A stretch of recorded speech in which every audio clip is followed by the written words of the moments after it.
Salam sejahtera dan selamat malam kepada semua pendengar. Berita panas malam ini. Muhyiddin tuntut Anwar ke muka bukti sokongan MP. Berita penuh. Pengurusi Perikatan Nasional PN Muhyiddin Yassin mencabar Anwar Ibrahim mengemukakan jumlah sokongan dimiliki bagi mengabsahkan jumlah yang diperoleh bagi memegang jawatan Perdana Menteri.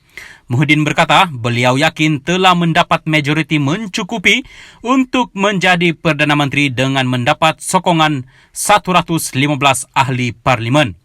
Pada jam 10.30 pagi 22 November 2022, Setiausaha Agung PN menghantar satu lagi surat akuan Ahli Dewan Rakyat yang memberi kepercayaan kepada saya untuk dilantik sebagai Perdana Menteri, menjadikan jumlah ahli parlimen yang menyokong saya adalah seramai 115 orang, iaitu melebihi majoriti mudah 112 orang untuk membolehkan saya dilantik sebagai Perdana Menteri.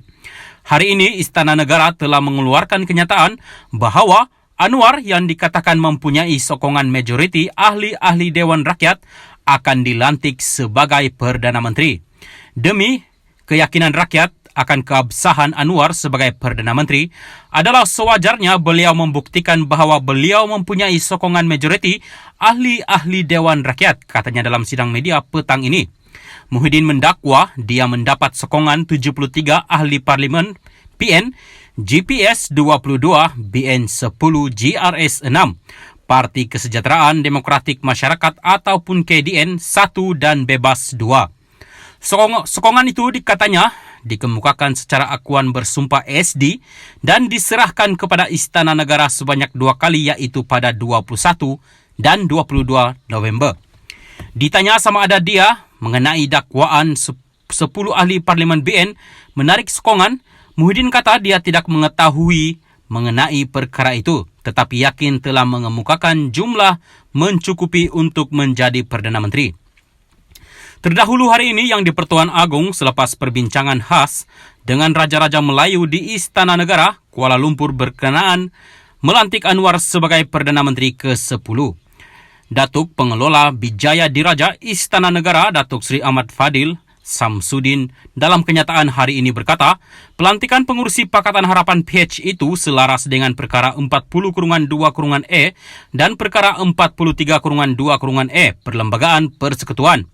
Setelah memperhalusi titah pandangan duli-duli yang maha mulia, Raja-Raja Melayu, Seri Paduka Baginda telah memberi perkenan untuk melantik Yang Berhormat Datuk Seri Anwar Ibrahim, Ahli Parlimen Tambun, sebagai Perdana Menteri Malaysia ke-10 selaras dengan kuasa baginda yang diperuntukkan di bawah perkara 40-2-E dan perkara 43-2-E Perlembagaan Persekutuan. Demikian menurut kenyataan Istana Negara.